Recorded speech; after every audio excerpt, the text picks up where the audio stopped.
On the edge of the Nevada desert, where the wind moves across empty lots and the sun hangs low over faded rooftops, the town of Willow Creek once felt like the kind of place where nothing extraordinary ever happened. It was small, quiet, and predictable. A handful of neighborhoods, a few stores, a gas station, a modest school, and a single green park that sat right between two dusty residential blocks. People lived simply. Children rode their bicycles freely. Doors were left unlocked. Nothing ever seemed to change. That illusion shattered on a warm summer afternoon in 1966. The trio was made up of 3 neighborhood children who did everything together. They were familiar faces to everyone on Cedar Lane, always biking, running, laughing, and exploring the corners of a town that felt safe enough to trust.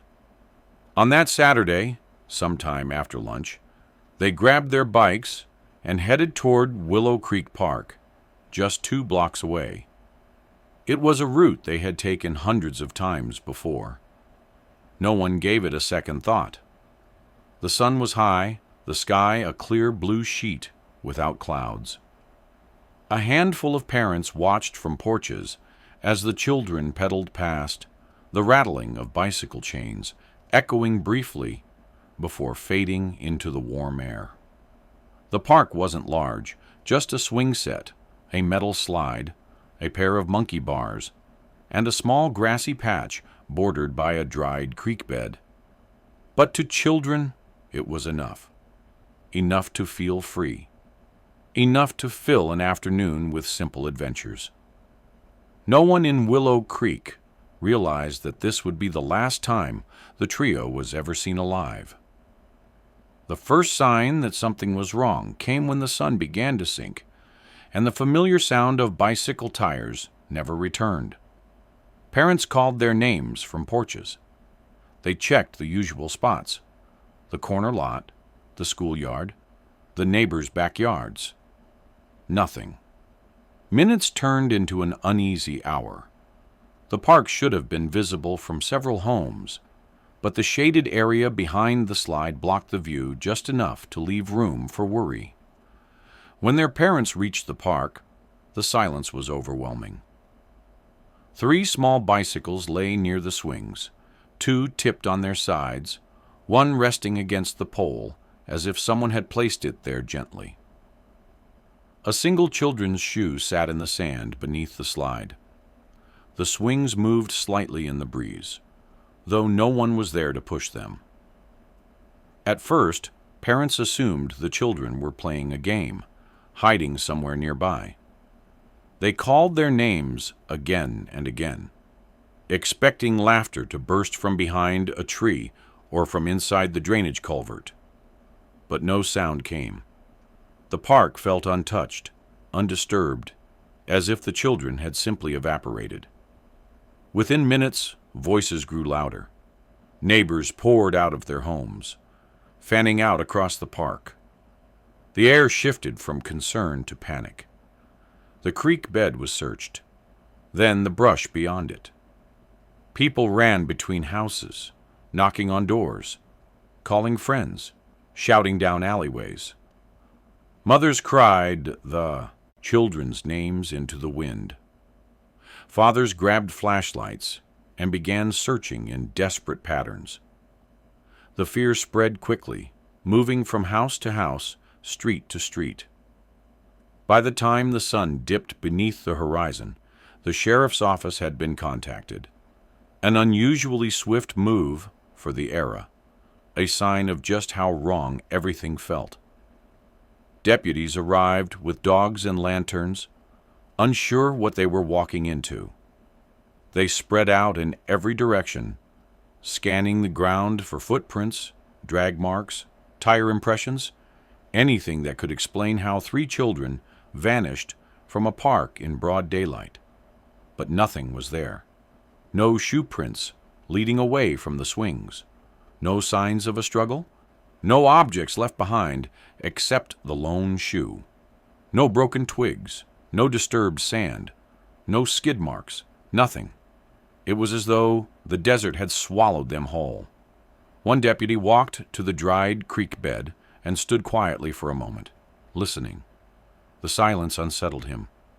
Usually, even at night, the desert made noise, crickets, birds, the hum of life.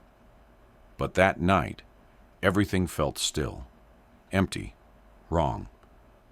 When the dogs were brought to the edge of the creek, they caught a faint scent at first, pulling toward the north side of the park. Then, just a few yards past the boundary fence, the trail died completely, as if cut with a knife. The sheriff ordered a full sweep of the area. Flashlights scanned the sand. Men called out into the darkness. Searchers moved in long, sweeping lines through the brush. The desert seemed endless, stretching into pitch-black nothingness.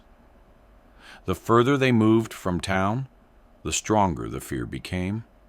Not just that the children were lost, but that something else had been at the park that afternoon. Something capable of removing 3 kids without leaving any trace. Rumors spread quickly as the night deepened. A neighbor insisted she saw a green pickup truck circling earlier that day, passing the park twice. Another claimed a stranger had been sitting on a bench that morning. Someone else mentioned a drifter camping near the creek. The stories tangled together, each one feeding the growing dread that something sinister had unfolded in their peaceful town while no one was watching. Hours passed. Midnight came and went. Search teams covered miles of ground, calling, shouting, shining lights into every dark corner. They found nothing. When dawn broke, parents stood at the edge of the park, watching the sky grow pale, exhausted and hollow, from a night of searching without answers. The bicycles remained where they had been found, silent reminders of how quickly a normal day had turned into the worst day of their lives. No one wanted to say the words aloud, but everyone felt them pressing against their throats. The children were gone. Not lost, not hiding, gone. And the desert gave no explanation at all. The search would continue, growing larger, louder, and more frantic in the days ahead. But nothing in those first hours, nothing in the stillness of the park or the emptiness of the creek bed prepared Willow Creek for what was coming. A disappearance that would haunt them for more than half a century. As the sun rose over Willow Creek the next morning, the quiet desert town found itself transformed. What had once been an uneventful community, where neighbors waved from porches and children rode bikes, freely now pulsed with tension and disbelief. No one knew how to process what had happened. 3 children leaving for an afternoon at the neighborhood park wasn't unusual, but not coming home. That was something Willow Creek had no language for. By dawn, dozens of volunteers gathered at the park. They stood in clusters, whispering in low voices, glancing at the bicycles lined up near the swings. Someone had placed a blanket over them, but the outlines of the handlebars still pushed through the fabric, small ghosts of children who should have been riding them home. Deputies began coordinating the first wide-area search. Maps were laid on the hood of a patrol car. Lines were drawn. Volunteers were grouped and assigned sections of the desert. The sheriff moved among them, trying to keep his voice steady, though his eyes betrayed the uncertainty he fought to control. The park was searched first. Every inch of sand, every patch of dry grass, every corner of the playground equipment. Parents watched silently, arms folded tightly across their chests, as officers examined the slide where the single shoe had been found. It lay in an evidence bag now, its small size a painful reminder of the innocence it belonged to. When the sheriff asked the parents again about what the children were wearing, what they had for lunch, and when they last saw them, the parents could barely answer. Their voices cracked, overwhelmed by the weight of repeating details that no longer mattered. None of it explained where the trio had gone. None of it pointed to the shadow that had stolen them away. By mid-morning, search teams moved beyond the park, fanning out into the outer edges of town. Willow Creek backed directly onto harsh, open desert. Miles of sand, rock, brush, and abandoned structures left from forgotten mining attempts. It was beautiful in its own unforgiving way, but that morning it felt endless. A place where anything could disappear without a trace. Men walked in lines spaced 20 feet apart, heads down, sticks in hand to push brush aside.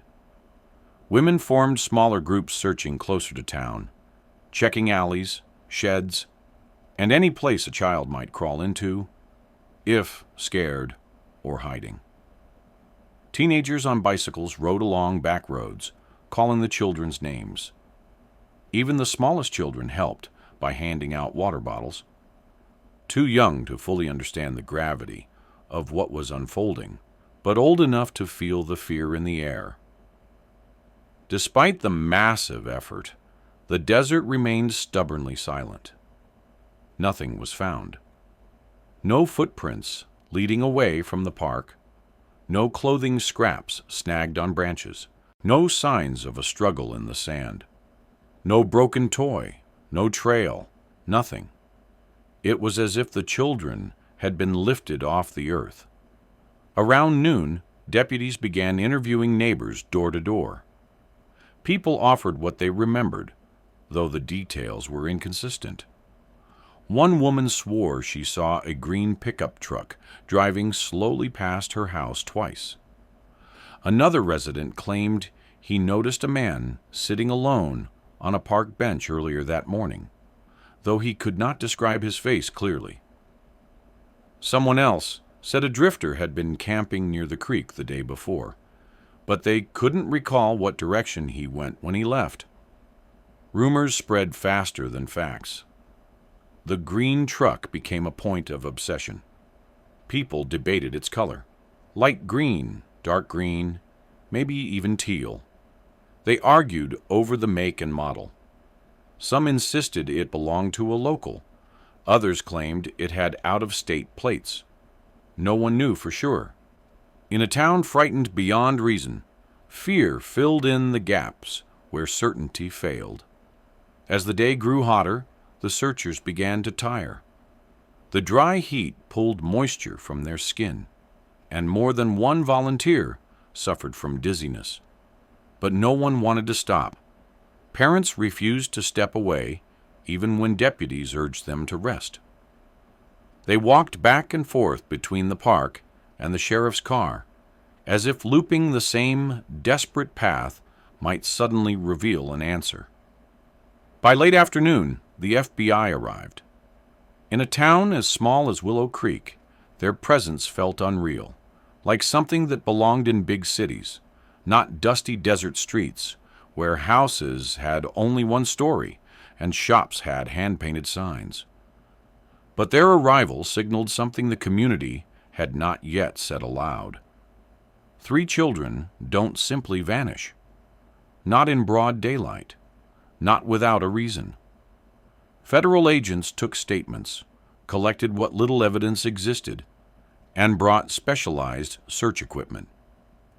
They canvassed the park again, scanning the ground with a methodical precision that seemed cold compared to the raw panic of the parents. But even their tools yielded nothing new. As evening approached, the desert winds picked up, erasing countless footprints and scattering sand across the very areas searchers had combed through earlier. The longer the day stretched, the more hope frayed at the edges. Every minute that passed without a clue deepened the sense that whatever had happened was planned, or at least carried out with an unsettling level of precision. By nightfall, search teams gathered once more at the park, exhausted and dust-covered. Officers updated the families with what they had, or rather, what they didn't have. The lack of evidence wasn't just frustrating, it was terrifying. A struggle would have left marks. A runaway scenario would have left a direction. But the trio had left nothing. The sheriff looked over the park as the sun dipped beneath the horizon for the second time since the children vanished. He saw the swing sets standing still, the slide gleaming faintly under the fading light, the sand bearing only the prints of deputies and volunteers. He saw the blanket covering the bicycles and the small shoe bagged and tagged. He saw a disappearance that made no sense at all. When he turned back to the parents, he didn't offer reassurances. He couldn't. He simply said they would continue searching through the night. But even he knew what everyone else was beginning to fear.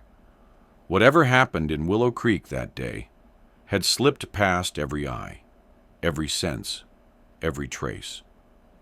And somewhere in the vast desert darkness, the truth waited, silent, hidden, and far more complicated than anyone dared imagine. The third day of the search began with a strange mix of exhaustion and stubborn determination. By now, Willow Creek felt like a town living between two realities: the quiet, predictable life everyone knew before the disappearance, and the tense, brittle silence that had taken its place. People moved slower, spoke softer, and watched the streets with wary eyes. It felt as if the entire town was holding its breath. Police expanded the search perimeter, stretching miles into the desert. Deputies used horses to navigate rocky terrain, while volunteers trudged through thick brush, carrying water jugs and flashlights. The desert sun made everything shimmer, warping the horizon into a blur. At times, searchers thought they saw movement far in the distance, shadows shifting, small shapes flickering. But each time they approached, the illusion dissolved into nothing but heat. Despite the fatigue, no one wanted to stop. Every face showed signs of sunburn and dust, and still they walked. The sheriff drove the perimeter in wide loops, stopping frequently to check on teams, radio updates, or examine patches of disturbed sand. He studied every detail, but the desert refused to give up its secrets. By midday, the search effort turned its attention to the dried-out creek bed that bordered the park. It twisted like a scar through the earth, shallow in some places and deep in others. Deputies climbed down into it, running their hands along the cracked mud, searching for footprints or impressions that the first frantic night might have missed. But the windstorms from the previous evening had erased nearly everything. Even so, one deputy paused near a bend in the creek, where a small cluster of rocks seemed slightly off. He brushed the sand aside. Nothing. Just stones that had settled oddly from last night's wind. He looked around again, convinced he'd felt something strange there, but he couldn't put his finger on what. After a moment, he moved on, unaware that just a few yards farther, the faint scent trail the dogs had once picked up had died completely, evaporating into the desert air. Meanwhile, investigators canvassed houses farther from the park.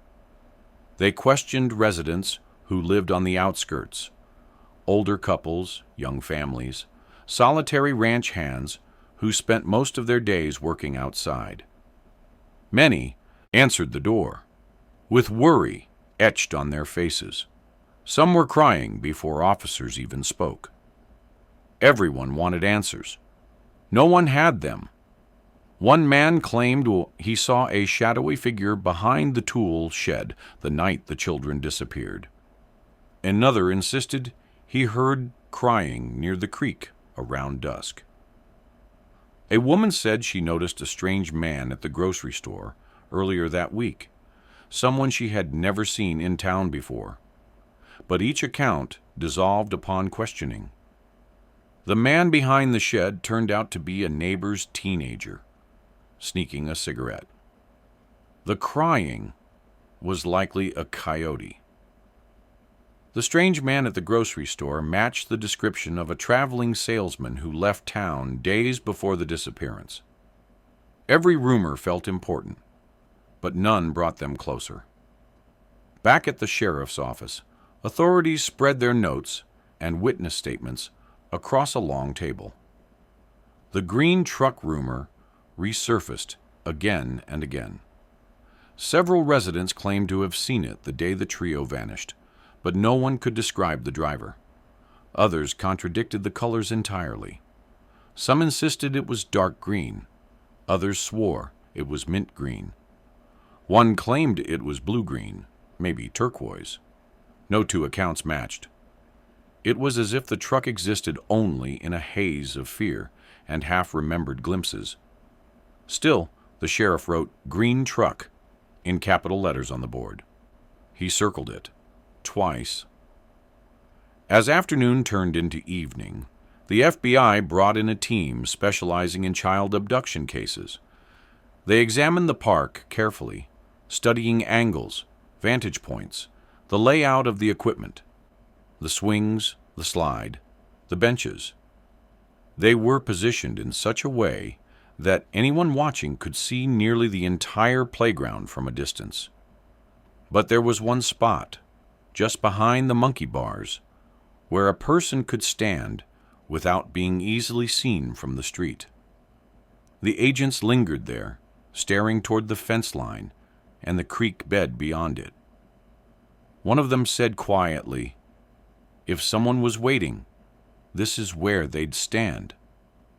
That idea spread through the community like a chill. Someone waiting, someone watching, someone moving with a quiet purpose. The parents returned to the park just after sunset. They didn't speak much. There was nothing left to say. Mothers knelt in the sand, running their hands over the ground as if trying to read something held deep within it. Fathers stared into the empty stretches of desert, their jaws clenched tightly with a kind of fear that words couldn't soften. A lantern flickered near the swings, casting long shadows that swayed like silhouettes of children who should have been there. The bicycles, still covered, remained untouched. No one had the heart to move them. In the distance, a deputy's flashlight beam cut across the creek bed, then paused for a moment before continuing. The desert wind picked up, carrying dust across the playground in thin spirals. The night felt heavier than the one before. More final, more suffocating. By the third night, the collective hope of Willow Creek had not disappeared, but it had changed. It was no longer the frantic, bright hope of day one.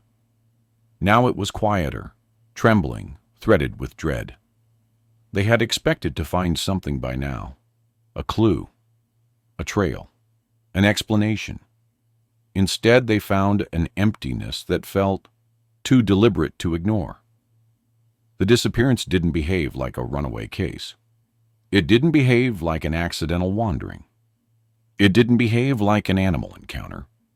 It behaved like someone had been there, someone who knew the town, someone who knew the layout of the park, someone who could move quickly, confidently, without being seen. And as the third night settled over Willow Creek, one horrible truth began creeping into the minds of everyone involved. Whoever took the children was not a stranger who passed through once. He was someone who knew exactly what he was doing, someone who had likely watched them before. someone who had waited for the perfect moment, someone who might still be watching now. By the fourth day, Willow Creek no longer resembled the quiet desert community it had once been. Patrol cars rolled slowly down every street. Volunteers moved in pairs instead of groups, drained from the heat and the emotional weight of the search.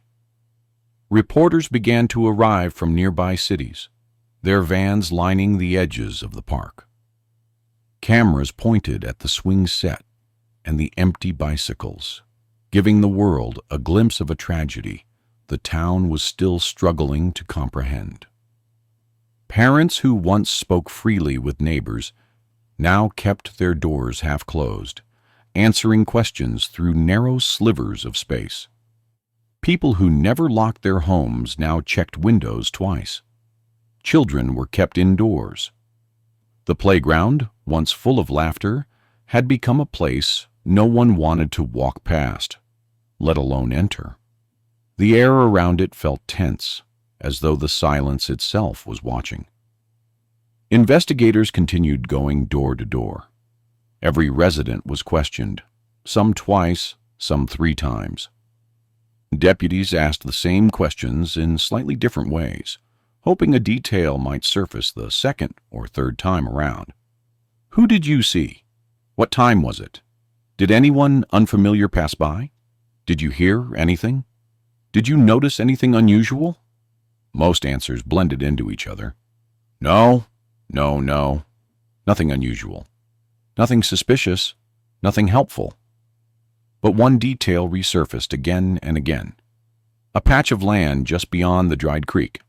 A place the older kids sometimes played, even though adults told them not to.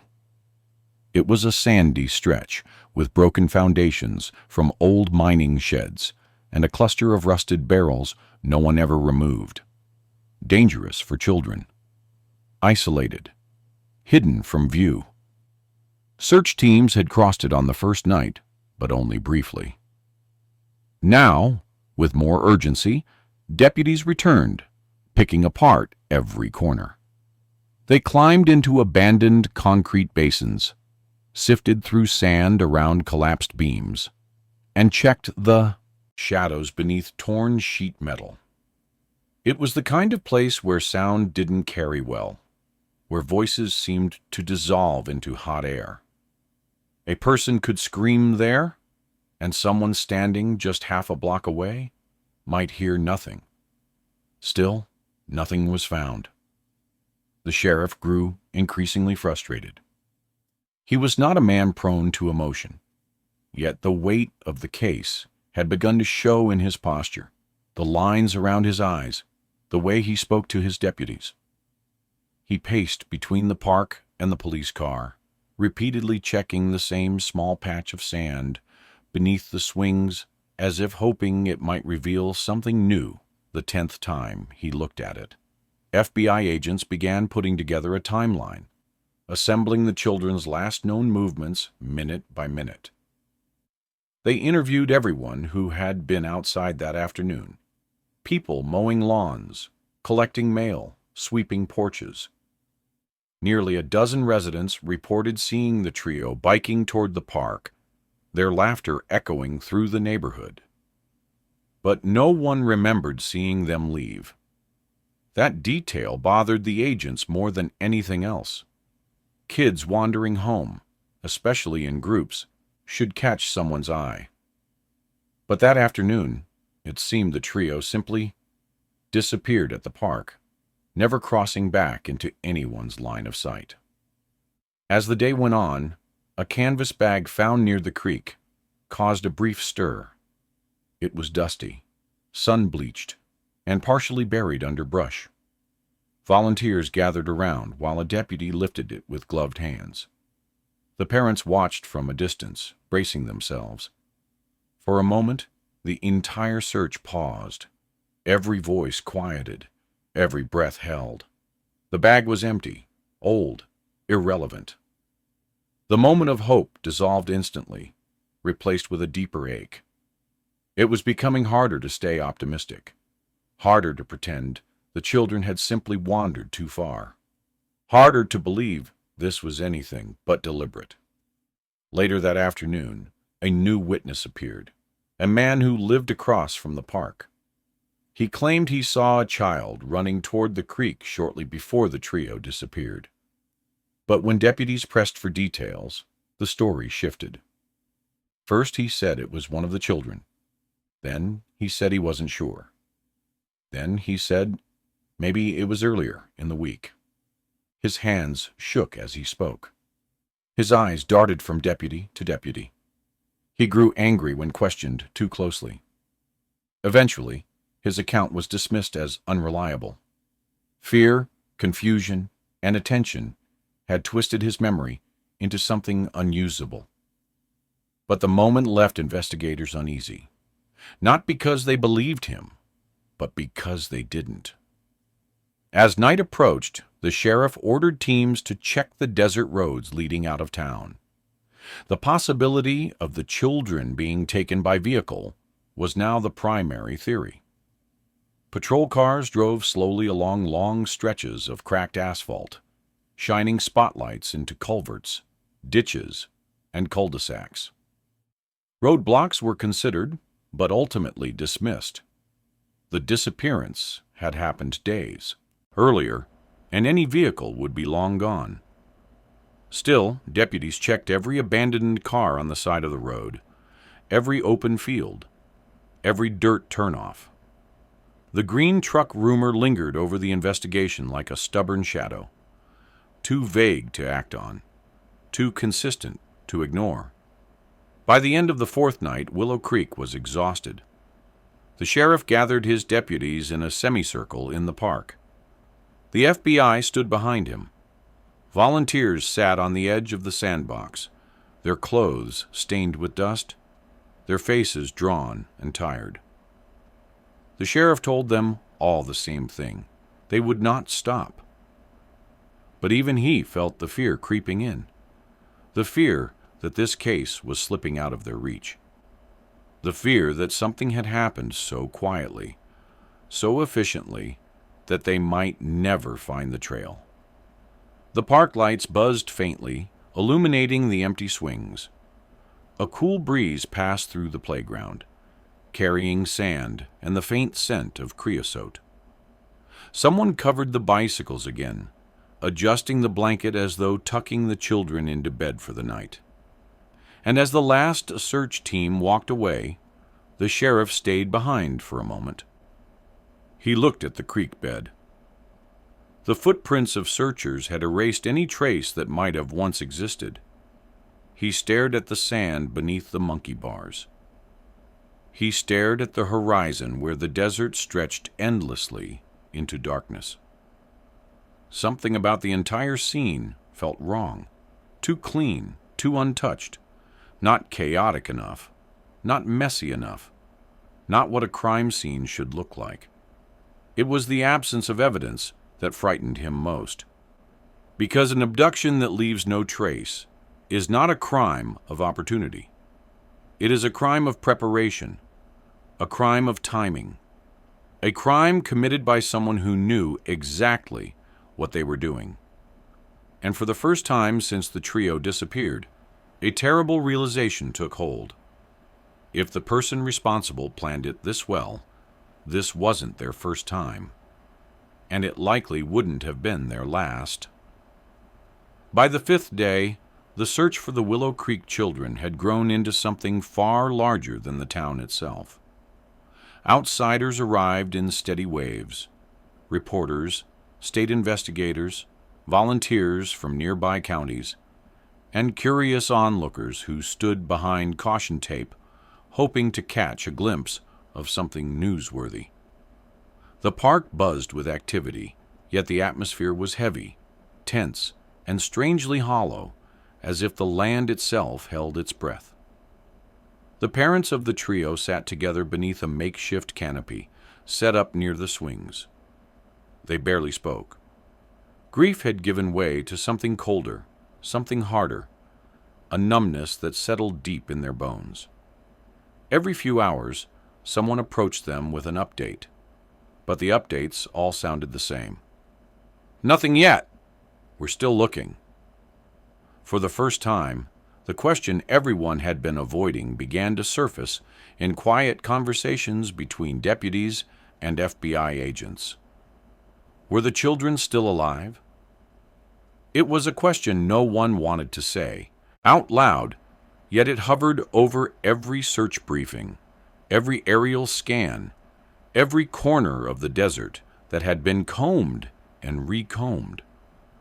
Investigators began examining possibilities beyond the immediate vicinity of the park. They looked into the outskirts of Willow Creek, the abandoned mining properties, the forgotten service roads that cut through the desert and looped back toward the highway.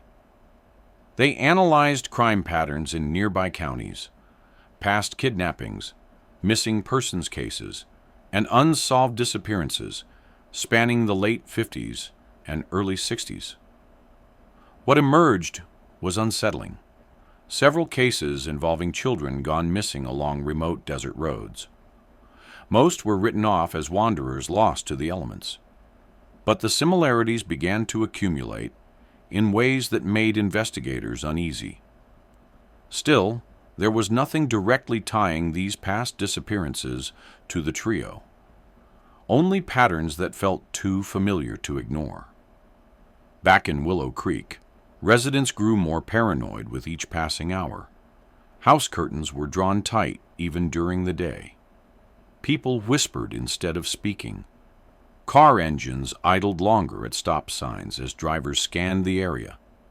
Even the simplest noises, dogs barking, doors closing, cars rolling down gravel, made people tense.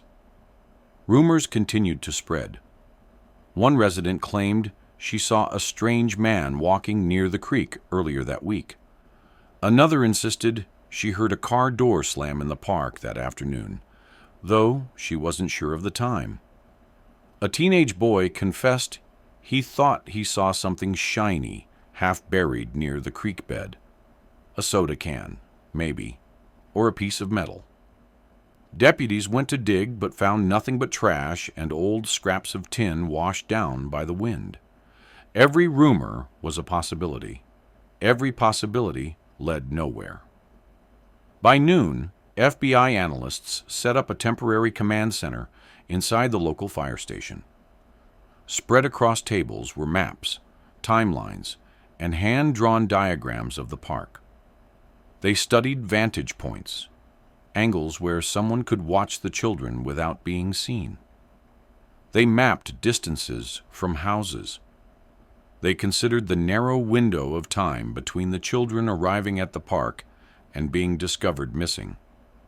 What troubled them most was how short that window was. The trio had only been alone for roughly 15 to 20 minutes, just long enough for a predator to strike, but far too efficiently for someone unfamiliar with the area. This wasn't clumsy. This wasn't impulsive. It was precise. One agent ran a finger along the map, tracing the park's edges. "If someone took them," he murmured to the sheriff. "They planned this. They knew the layout. They knew when parents wouldn't be watching. They knew how long they'd have before someone noticed." The sheriff didn't respond. His jaw tightened. He had been thinking the same thing from the moment he saw those untouched bicycles. Later that afternoon, search teams discovered something half buried near a ridge 2 miles north of town. It was a faded strip of fabric. For a moment, hearts raced. But when the fabric was examined closely, it clearly belonged to an old blanket left behind by campers years before. Another false lead. Another moment of hope extinguished.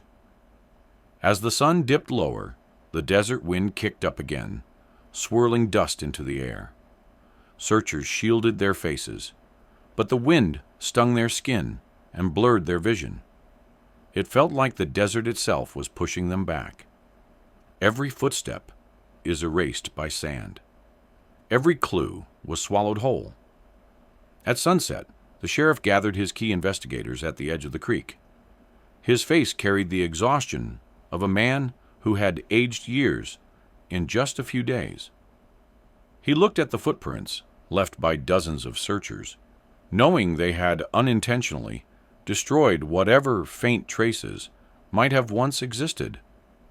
"Someone took them," he said quietly, more to himself than to the others. "And whoever did it knew exactly what they were doing."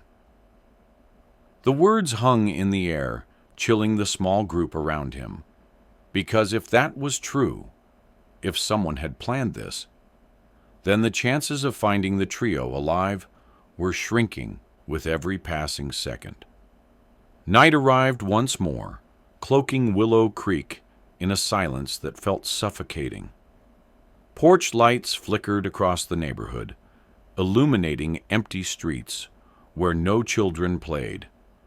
The swings at the park swayed just slightly in the cold wind, creaking softly as though mourning the absence of the voices that once filled the space. And inside the sheriff's office, 3 photographs sat pinned above the evidence board, smiling faces frozen in time. Faces that now stared back at investigators who had no answers, no leads, and no trail. 5 days had passed. 5 days without a clue. 5 days of nothing but silence. The kind of silence that only comes from something executed with precision. And the kind of person who knew exactly how to make children disappear. By the 6th day, the heat in Willow Creek felt different. Heavier, thicker, as though the desert itself understood what had happened and was mourning with the town. The search was no longer just an effort. It had become a ritual. People woke, gathered at the park, received their assignments, and trudged into the dust and brush with a quiet determination that bordered on desperation. Faces were sunburnt, voices were hoarse, and movements were slower, yet no one was willing to stop. The sheriff hadn't slept more than an hour or 2 each night. His uniform was wrinkled, his eyes sunken, and his patience worn thin. Every time he approached the parents, he found himself speechless. What was he supposed to say? That they were searching? They knew that? That they were trying? They knew that too. That they were getting closer? He couldn't lie. Not when every direction felt like the wrong one. Inside the fire station, the FBI's improvised command center had become a maze of maps, thumbtacks, red twine, and taped down photographs. The walls were plastered with hand-drawn diagrams of the park, vehicle routes, and statements from neighbors. Yet none of it connected. Every thread led nowhere. Every theory collapsed under the weight of the desert. Agents radioed in constantly. Nothing in Sector 4. Area 7 clear. No signs in the ravine. Negative on footprints. Checking abandoned well. Nothing. The repetition became suffocating. At noon, an agent examined the sand beneath the swing set once again, crouching low and brushing the surface with gloved hands. He wasn't looking for evidence anymore. He was trying to understand the absence of it. Crime scenes rarely look this pristine. Child abductions rarely unfold without noise, chaos, or some trace left behind. But here, nothing. Not a handprint, not a scrap of fabric, not a drop of blood. It felt impossible. A crime without a footprint. Parents gathered at the park waited for updates, like they were waiting for a verdict. Every hour seemed to add a new layer of grief. Mothers held each other. Fathers stared at the sand as if trying to will an answer to appear. The trio's siblings sat quietly nearby, clutching toys that suddenly felt too fragile for the world they were in. Across town, rumors continued evolving. People swore they had seen strange movements near the desert ridge. Others swore a man they didn't recognize had been walking near the gas station days earlier. Someone claimed they saw a young woman crying near the creek. Others said it was just a teen arguing with her boyfriend. The details shifted, bent, blended, fear reshaping memory into whatever made sense in the moment. Deputies investigated each rumor carefully, even when they knew nothing credible would come of it. They were running out of things to investigate. Late that afternoon, a deputy found something near an abandoned shack 2 miles outside town. A small scrap of metal with faded red paint. He held it carefully, calling for backup. For a tense few minutes, investigators converged on the spot, certain they had finally found something significant. But the metal turned out to be part of an old toy wagon left behind by squatters years earlier. Another disappointment. Another false alarm. The sheriff felt the weight of the parents' eyes on his back as he returned to the park. Each step toward them felt like wading into deep water. When he reached them, he tried to speak, but the words stuck. Instead, he shook his head slightly, and the mother of one of the children collapsed into her husband's arms with a cry that shattered the evening air. Behind them, the sun was sinking, long orange rays stretching across the sand, turning the playground into a silhouette. The empty swings hung still.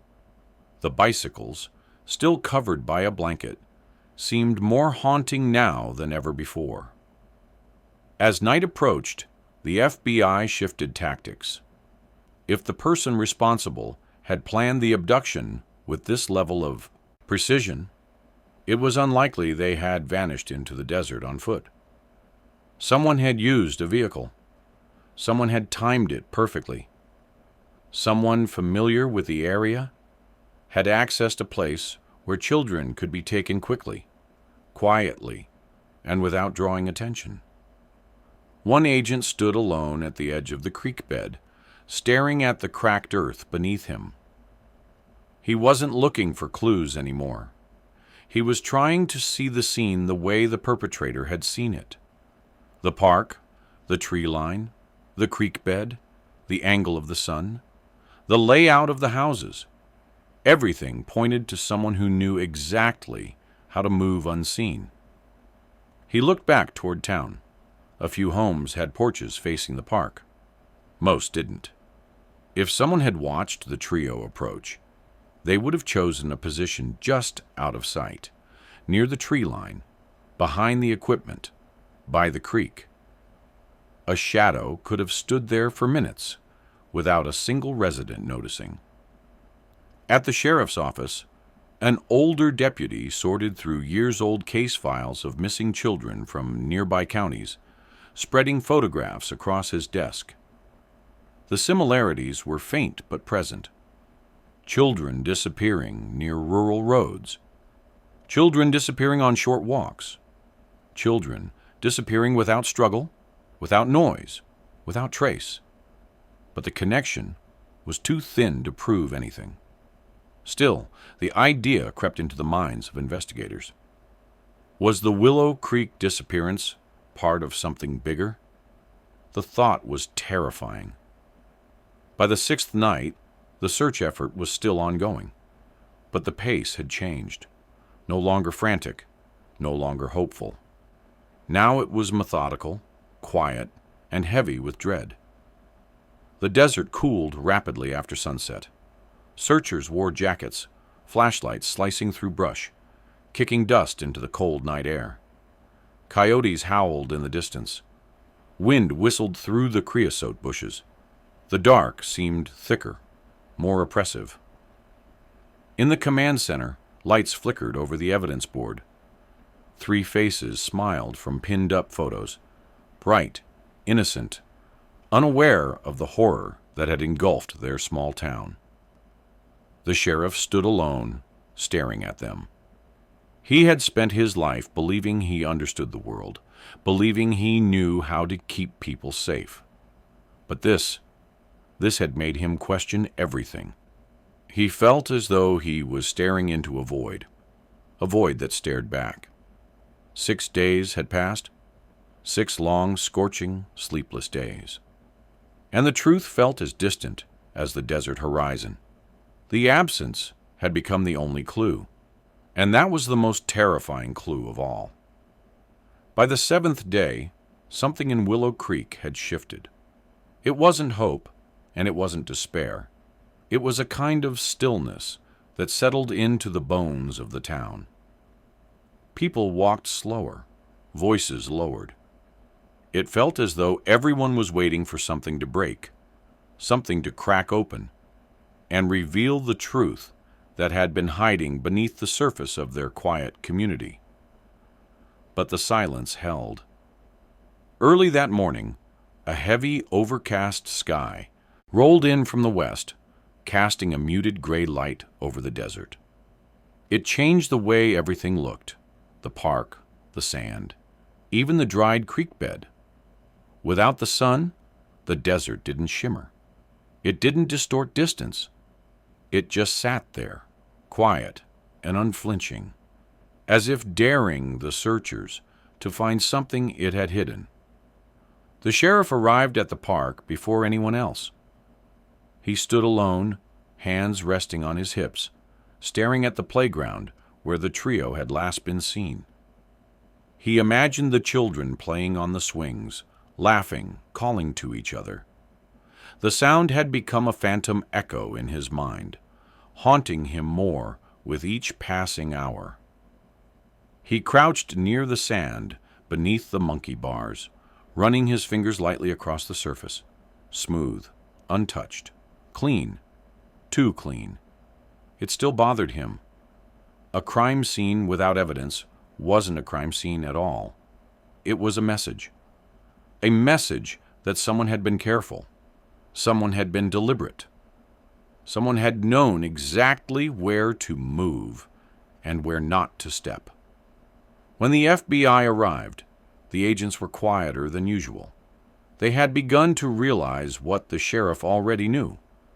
This case wasn't failing because of a lack of effort. It was failing because the perpetrator had left nothing behind to find. One of the younger agents, new to field work, broke the silence by asking a question no one wanted to hear. What if the kids were never in this desert at all? No one responded, but the thought hung in the air like smoke. The idea was terrifying because it meant the entire search, miles and miles of desert, combed for nearly a week, might have been misdirected from the start. If someone had used a vehicle, if someone had driven off with them in the first few minutes, then the children could be anywhere by now, in any direction, in another town, in another state. The possibility sank like a stone into the group's collective stomach. But the sheriff shook his head. No, he muttered. They were here. Someone brought them through here, even if it was only for a moment. He wasn't basing that on evidence. There was none. He was basing it on instinct. And deep down, something told him that the desert still held the truth. By mid-morning, a new lead stirred excitement for the first time in days. A rancher on the outskirts of Willow Creek radioed in, claiming he found a small piece of fabric caught on a barbed wire fence near his property. It was colorful, patterned, possibly from a child's clothing. Deputies rushed to the site, sirens cutting through the heavy morning air. The parents were notified, but told to stay put. Hope can be cruel when it's premature. Deputies approached the fence line carefully, scanning the ground. There it was, a torn scrap of fabric, faded from sun exposure, but still intact. One of the parents insisted it looked like something their child might have worn. The sheriff held it gently in his gloved hand and studied it, turning it toward the light. For a moment, everyone held their breath.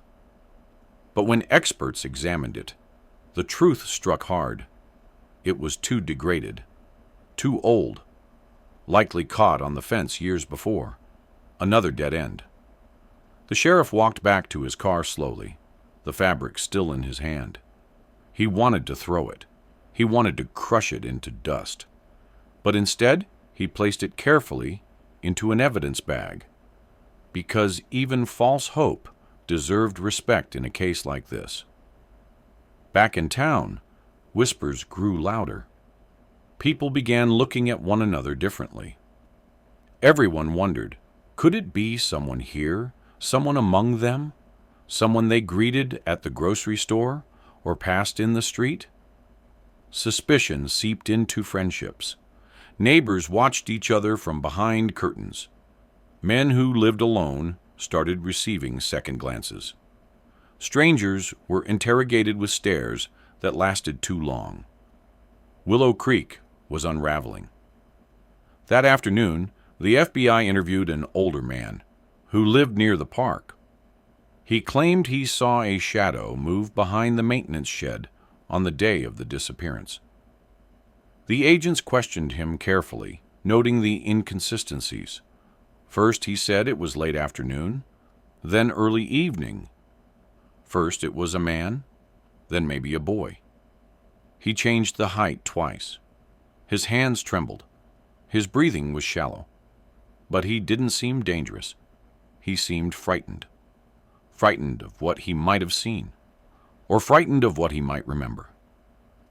As he spoke, the sheriff watched him closely, searching for truth in every twitch, every pause. But in the end, the man's story collapsed under its own uncertainty. It joined the pile of vague recollections and unreliable sightings that had plagued the investigation from the beginning.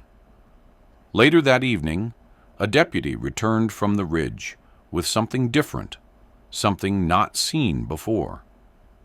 He placed it quietly on the sheriff's desk, a small rusted toy cowboy figurine. The sheriff studied it, his heart tightening. It looked old.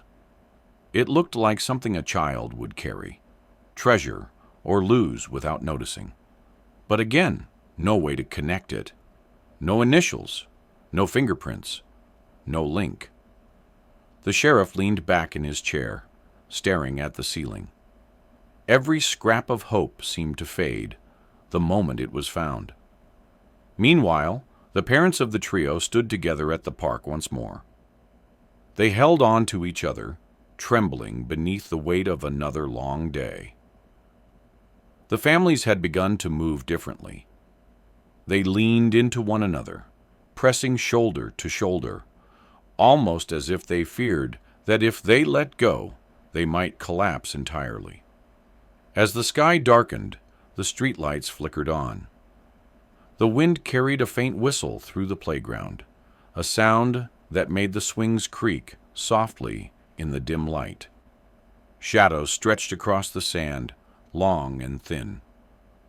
For the first time since the search began, the sheriff couldn't bring himself to join the families at the park. He stayed in his office, staring at the board filled with photographs, maps, and notes that led nowhere. He whispered to himself, "We're missing something. We have to be." But as the seventh night swallowed Willow Creek in silence, he feared a different truth, one he couldn't say out loud. Maybe the thing they were missing was never meant to be found. On the eighth day, Willow Creek woke to a strange and unnatural quiet. It wasn't the peaceful kind, the kind the town was used to before the disappearance. It was the kind of quiet that settles over a place after too much fear has soaked into the soil. A quiet that feels like the desert has stopped breathing. The town looked the same as always, but something inside it had shifted. People moved with caution, speaking in hushed voices, their eyes darting to corners and shadows as though they expected something or someone to emerge at any moment. The once busy streets now felt abandoned. The park, once the town's lively center, had become a place of dread. The sheriff walked toward the swing set once again, stopping where the children's bicycles had been found. He had stood in that spot so many times that the earth beneath his boots felt familiar. But this morning, something felt different. He couldn't explain it, but the air felt charged, as if the desert was hiding something just out of reach. FBI agents gathered around a new set of aerial photographs taken earlier that morning. The images showed the surrounding desert in sharp detail. They highlighted pathways, dried stream beds, weathered dirt tracks left by old mining trucks decades ago. They studied the patterns, searching for anything out of place, but nothing stood out. One agent, frustrated, tossed his pencil onto the table and muttered that the desert was swallowing them whole. The sheriff didn't disagree. He felt the same, that the desert was too vast, too empty, too willing to hide the truth. Later that morning, a deputy radioed in about something unusual. Near the old mining road, he found a piece of metal partially buried beneath sand, a rusted latch, possibly from a box or case. The sheriff drove to the site with 2 agents. They stood in the hot wind staring at the latch, its edges sharp with corrosion. It looked old, too old to matter. Still, they collected it, bagged it, labeled it. They collected everything now, even when it made no sense. The search, once focused and methodical, had become desperate, grabbing at anything that looked even slightly out of place. But deep down, they all knew it wasn't the kind of clue that led to answers. Back in town, the parents sat together, staring blankly ahead. Their faces were hollow, drained of expression. People visited them with food, water, blankets, kindness that felt small and useless against the weight of their loss. They accepted it because they had nothing else to do. They thanked people even though the words felt empty. The sheriff tried to speak to them, but each conversation ended the same way. Quiet nods, held breath, eyes shining with tears that didn't fall. There were no updates to offer, no good news, no progress. Only the echoing truth that they were no closer to finding the trio than they were on the first night.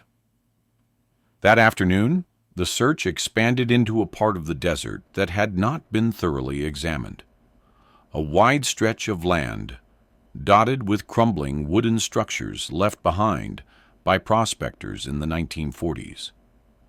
The buildings looked like skeletons against the horizon. Broken beams, collapsed roofs, rusted nails sticking out like bones.